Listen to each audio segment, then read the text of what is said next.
If you've been scrolling through endless lists of tiny workstations, watching video after video that throws specs at you like confetti, and you're still not sure which box actually makes sense for your desk, this review is here to cut through the noise.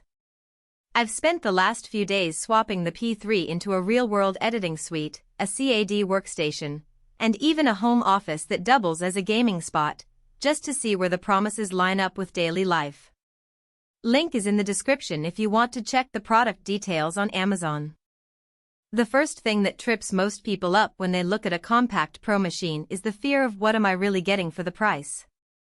You see the sleek black chassis, you see a brand name that's synonymous with reliability, and you wonder if the size is a gimmick or a genuine advantage. The ThinkStation P3 Gen 2 tries to balance a professional-grade processor with a footprint that fits on a crowded desk, but the real question is whether that balance actually translates into smoother workflows or just another pretty box.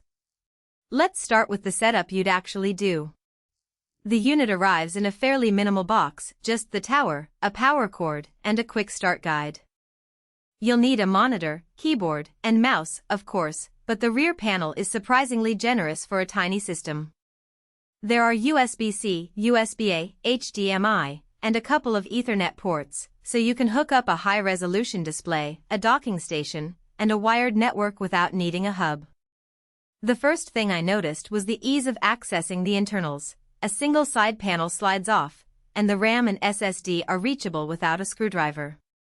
That kind of tool-free serviceability is rare in workstations, and it matters when you need to upgrade memory or swap a drive after a year of use.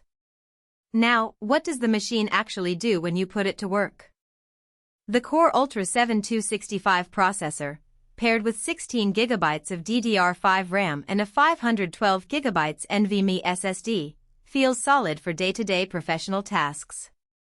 In my 3-hour video editing session with 4K footage, the timeline stayed responsive, and rendering a 30-second clip took about half the time I'd expect from a similarly priced desktop with a standard i5. When I switched to SolidWorks for a mechanical design project, the model rotations were fluid, and the built-in graphics, a modest integrated solution rather than a discrete GPU, handled the basic visualizations without stutter. The key takeaway here is that the P3 isn't trying to be a gaming beast. It's focused on the kind of compute you need for CAD, media creation, and data analysis, and it delivers that reliably. One of the hidden trade-offs in a compact form factor is thermal management. The P3 uses a dual-fan system that's quieter than most mid-tower workstations, but you'll notice a slight ramp-up in fan speed when you push the CPU into sustained workloads. In practice, that means a low hum in a quiet office after 20-30 minutes of heavy rendering. It's not a deal-breaker, but if you need a whisper-quiet environment for voiceover work, you might want to keep the fan curve in mind or add a small external cooler. On the flip side, the small chassis means the system stays out of the way, freeing up desk real estate for additional monitors or drafting tables, a practical win for anyone whose workspace is already cramped. Battery life isn't a factor here, but power consumption does.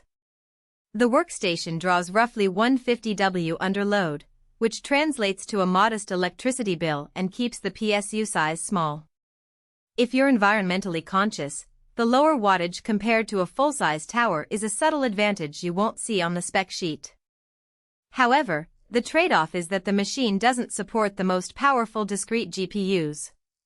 If your workflow relies on GPU-accelerated rendering or deep learning training that needs a high-end RTX card, you'll quickly outgrow the integrated graphics.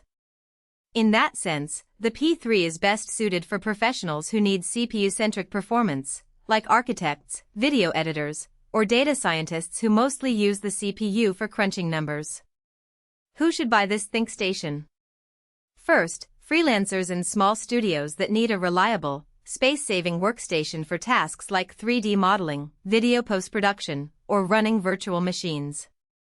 The quick access to RAM and storage means you can extend the machine's life without a full replacement. Just add another 16 GB stick or swap in a larger SSD when your project files swell. Second, IT departments that want to roll out a uniform, low-maintenance PC across a few desks will appreciate the tool-free serviceability and the Lenovo Vantage software that simplifies driver updates and security patches. Finally, anyone who's already invested in a Dell or HP workstation but wants a secondary, low-profile unit for a home office will find the P3 a good complement. Who should skip it? If you're a high-end gamer, a VR developer, or a data science researcher who runs massive GPU workloads, you'll hit the ceiling quickly. The lack of a dedicated graphics slot means you can't retrofit a top-tier GPU without replacing the whole chassis. Also, if you're a budget-conscious buyer looking